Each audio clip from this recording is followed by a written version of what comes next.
Meus cumprimentos, mais uma vez, àqueles que dão audiência para a honra minha a essa nossa série Claves Notariais e Registrais.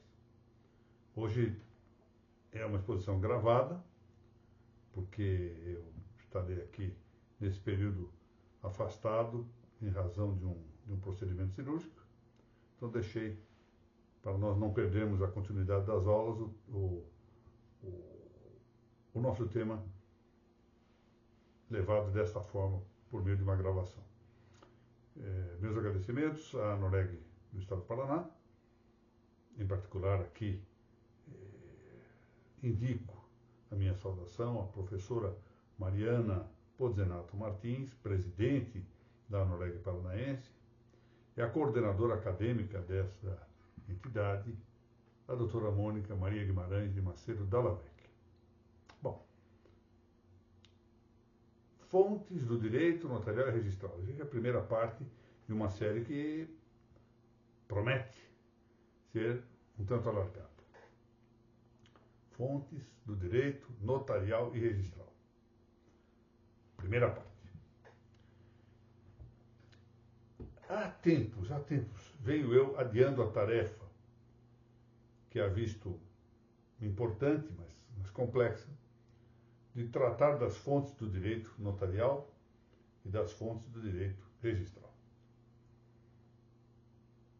Alguém poderá objetar-me que um bom livro de introdução ao estudo do direito, ou introdução à ciência do direito, ou introdução ao direito, ou propedêutica jurídica, como já me pareceu bem num livro escrito em conjunto com o Dr. Paulo Ferreira da Cunha, professor do Porto. Então alguém poderá objetar-me que um livro desses poderia abreviar minhas ocupações com o tema das fontes do direito e atenuar meu receio de enfrentá-lo. E eu abri com efeito um livro, um desses livros que eu tinha aqui ao alcance das mãos, e ao qual o livro recorro de quando em quando para ir alimentando minhas lacunas, suprindo as minhas deficiências. Então eu abri esse livro, que é muito bem escrito, e nele confirmei o que eu sabia já de memória, desde os tempos, hoje me parece esses tempos algo imemoriais, desde aqueles tempos, in illo tempore, tempo dos meus bancos acadêmicos. Ali encontro o que tradicionalmente se indicou como conjunto das fontes do direito. Todo aluno de primeiro ano, terminar o primeiro ano, já sabe isto. Lei, costume, doutrina e jurisprudência. Lei, costume, doutrina e jurisprudência. Ponto e basta. Bom, isso nos leva prontamente à admissão deste mesmo elenco, lei, costume, doutrina e jurisprudência, que se indicara em 1748 pelo grande jurista francês, que foi Potier,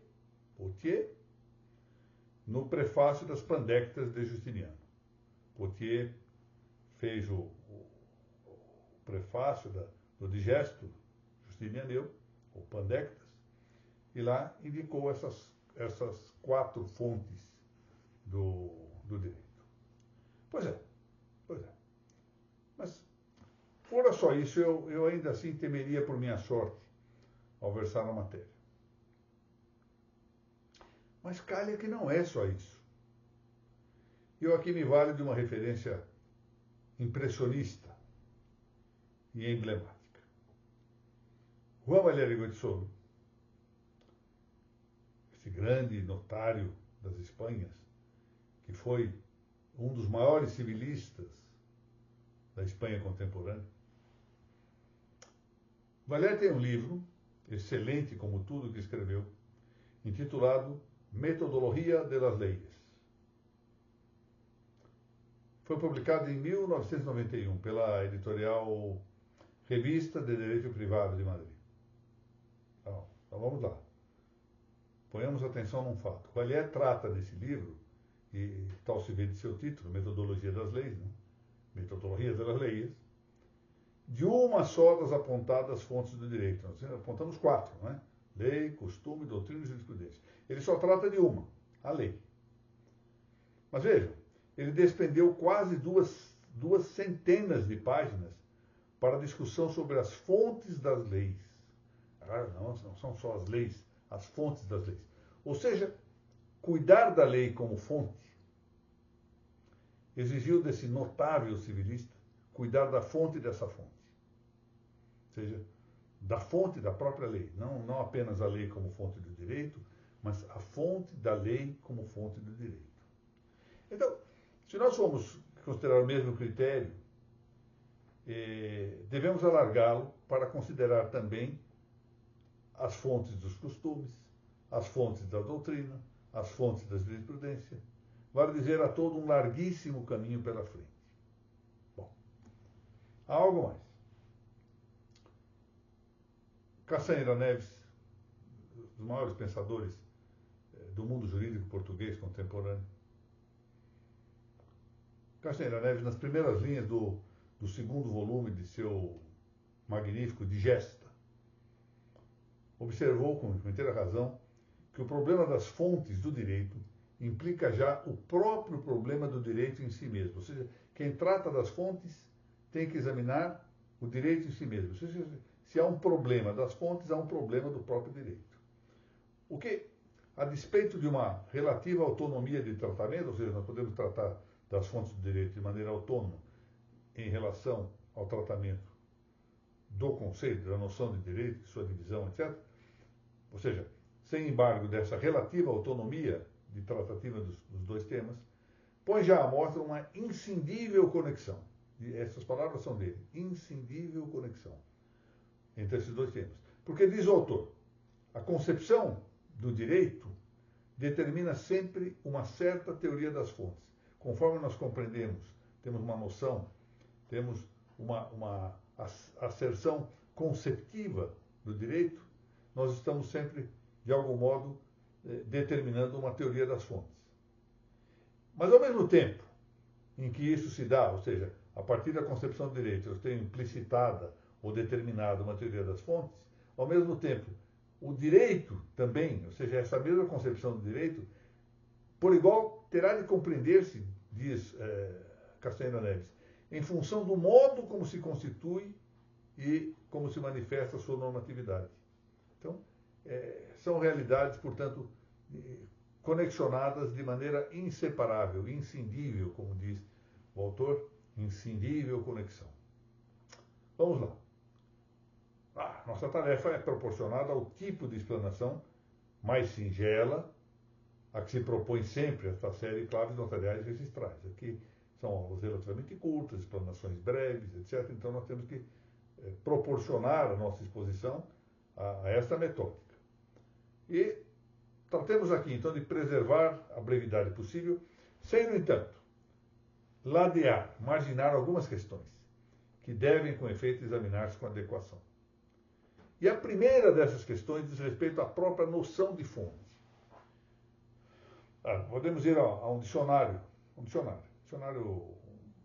da língua vernácula, comum, da língua corrente. Vamos lá encontrar fonte. Fonte é manancial de água que brota da terra. Fonte é nascente. Fonte é procedência. Fonte é origem. Fonte é raiz. Fonte é também um aparato industrial de onde sai a água. É importante dizer, a torneira é uma fonte. Influência também é o mesmo que fonte, um dos sentidos possíveis de fonte. É também, pois, não só o aparato, a torneira, mas o local de onde provém, onde está a água. É uma fonte. Bom, a metáfora que há na expressão, agora já mais complexa, fonte do direito, e atribui-se a Cícero a primazia de seu uso, não é privilégio da linguagem jurídica. Vou dar-lhes um exemplo. Na terminologia da igreja, fala-se em fons baptismi, ou seja, fonte do batismo, para significar tanto a água usada no sacramento batismal, quanto o lugar onde o sacramento se ministra.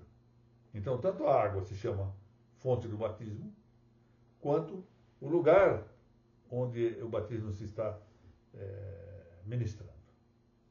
Bom, Já não sendo bastante que tenhamos de lidar, portanto, com a noção variada de fonte, ainda teremos de considerar sua conexão com a ideia de direito. Bom, na semana que vem, na próxima explanação, será esse o tema, ou seja, o que se entende por fontes do direito? O que se entende com essa expressão?